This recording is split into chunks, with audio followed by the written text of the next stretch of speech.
award-winning novelist who is passionate about the environment.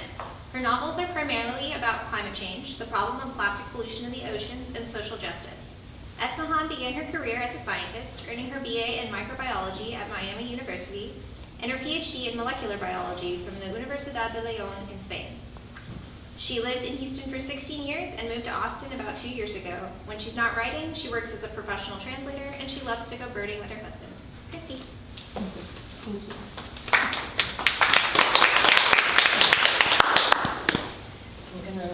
I'm gonna lower this a little bit. Can you help me do that? So I can see over the top and see you guys. That's perfect. Okay, I'm reading from my last novel. It's called A Cricket of a Girl. It is historical fiction, which is a bit of a deviation for me. It's set in El Salvador in the 1950s and 60s. And the narrator, there are two main narrators, but one of them is a young girl. At the start of the story, she's 12 years old. And the point where I'm going to pick up, she's 17. She works as a maid, traveling from place to place in El Salvador. And she loves to tell stories, especially fairy tales. And so that's going to be a part of what is going on here. So we're starting in the middle of her stay when she's 17 years old. My favorite time of day was the evenings, once the work was all done. That's when Doña Maria Flor, that's her boss, let me read her books. She had a wonderful library, which included all of the books from when her daughter had been little. And it was with these that I began. I read the sentences and then looked at the beautiful pictures, turning the pages reverently after I thoroughly exhausted the images with my eyes. A year later, I moved on to novels, though it took me a long time to read them at first. I worked at it diligently, though, as I loved stories. At the end of the second year of my stay at her house, we found that we quite enjoyed talking about what we read. She would make suggestions, pulling several books out at a time and sitting them side by side on a table for me to look at. I would take each one, always singly, and read it in its entirety before returning it to take the next one. These were such wonderful stories, and sometimes I wished I had known them earlier so I could have shared them with my other children that I watched instead of filling their head with the nonsensical stories that I used to tell. In this manner, cooking with Alma's another maid, and reading with Doña Maria Flor, several years passed very quickly. They were very good years, but in 1963, my life changed profoundly. I met a man, and I fell in love. It was a good kind of love, kind of like what happened in the fairy tales that I used to tell. But we did not get a chance to live happily ever after. I should not have expected it. That's what children's stories do. And I guess deep down, I must have known that that kind of a life would never be one that I would have. Real life is not like that. It's not nearly as spectacular when the good things happen, but the bad things, they can be really, really bad. At that time, things were becoming more violent here in El Salvador. There was poverty, that wasn't anything new, but the poor had always had a way to survive. However, in the decade or so leading up to this time, something changed that made everything much worse. What happened was that the wealthy people began building fences around their land. This may not sound so profound to you, but it is, because of this, repeated all over my country, that things became much worse and much harder for the average person to survive.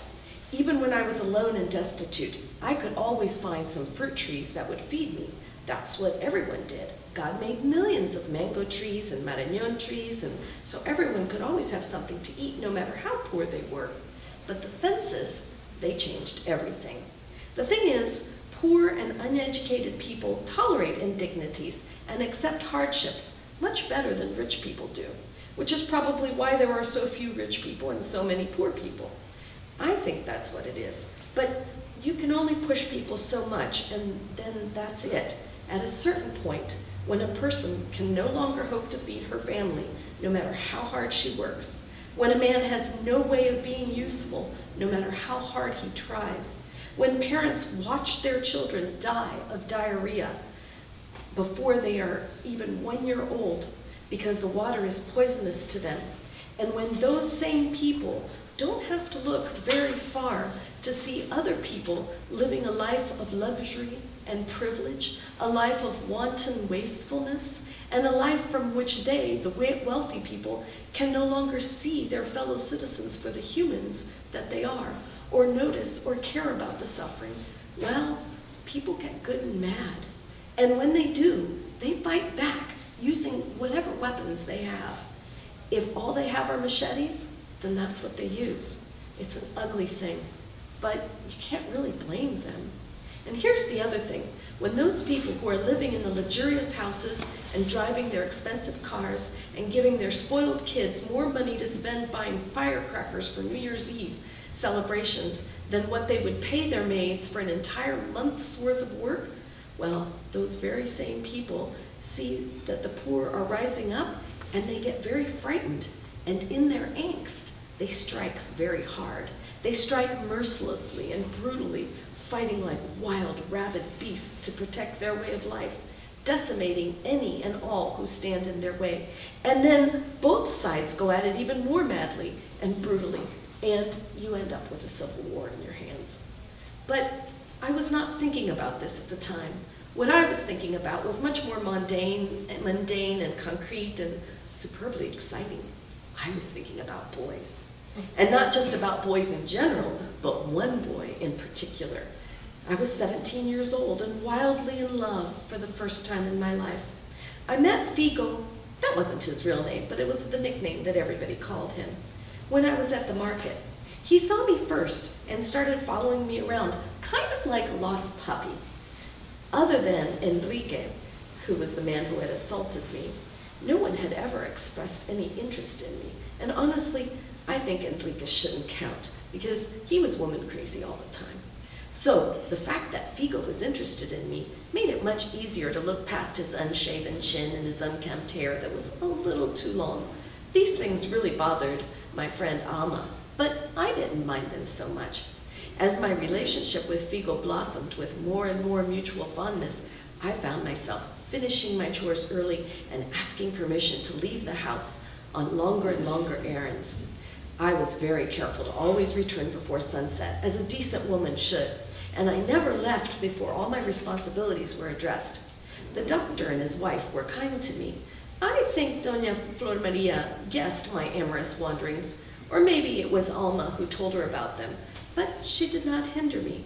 And so it was that Figo and I took longer walks in the park, drinking in the heady perfume of the flowering maquilisquat trees with their heavy pink blossoms, and listening to the flocks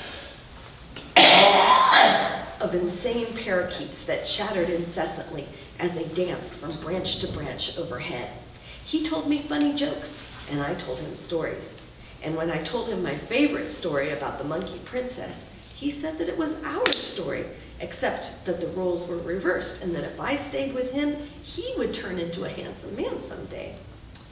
Figo had grown up poor like me, but he was very smart, and he was studying. He had finished high school, and he was in his second year of university. He wanted to be an engineer, the kind that builds things.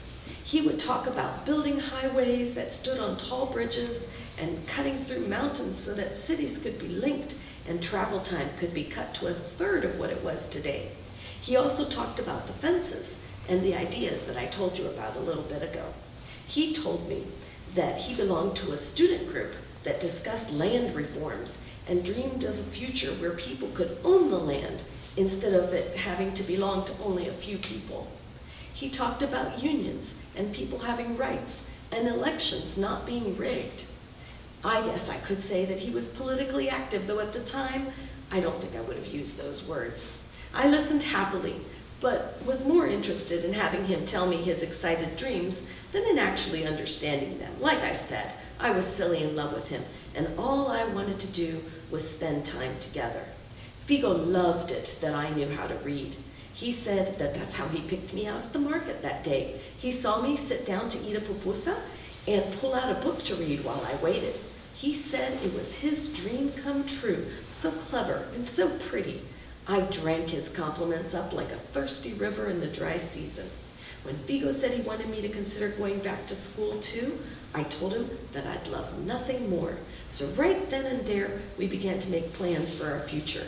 We decided that once he finished his degree and got a good job, I would quit working at the doctor's house and take classes and get a high school degree, and after that, I would enroll in the university and get a degree there too. He even talked about what things I could study, and he tried to help me figure out what my interests were. When all of the answers led to books, he said that I should major in literature and write stories for a living. It seemed perfect, so you can see why I loved Figo so much. It was Figo who first noticed that my tummy was stretching my dress. I had staunchly refused to acknowledge that there was anything different happening with my body. I guess it was my general delirium of being in love, but you know how it is when you're running and you bump yourself and you don't even notice it, and then 2 days later there's a bruise and you can't remember where or how you got it. It was kind of like that, but much more intense. Deep down, I guess that I knew that what we were doing was risky, but I was so happy and so busy and trying as fast as I could to get out of the house and be with him that I ignored everything else. And when we did the reckoning as to the last time I bled, he tipped my head up and looked into my eyes. "You will be a terrific mother," he said, "and I would be honored if you would let me be your husband." Honestly, I felt like I really was in a fairy tale. It was so wonderful. I felt like I was the luckiest woman in the world. We broke the news of my pregnancy because that's one of those secrets that you can't keep for too long because your tummy decides to rat on you. And so Doña Flor Maria and Don Herman gave us their blessing. We planned to get married in a month's time. It would be a quick affair, and then we were going to live with Figo's cousin Chema, who worked in construction.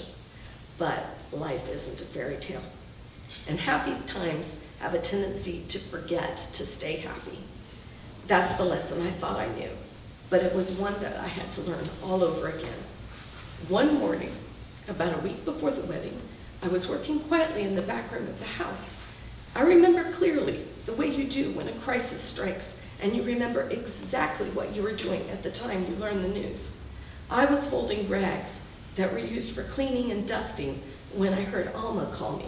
She was very pale and she looked like she had seen a ghost. I could see that she had been crying. Her eyes were bloodshot and her breath was hiccupy. I put my arm around her and asked her what was wrong.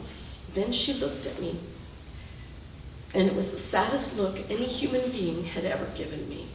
My heart immediately froze, since I knew that it meant that something really awful had occurred. "What happened?" I whispered. She began crying and gave me a hug, and then she told me the worst story I ever hoped to hear in my life. And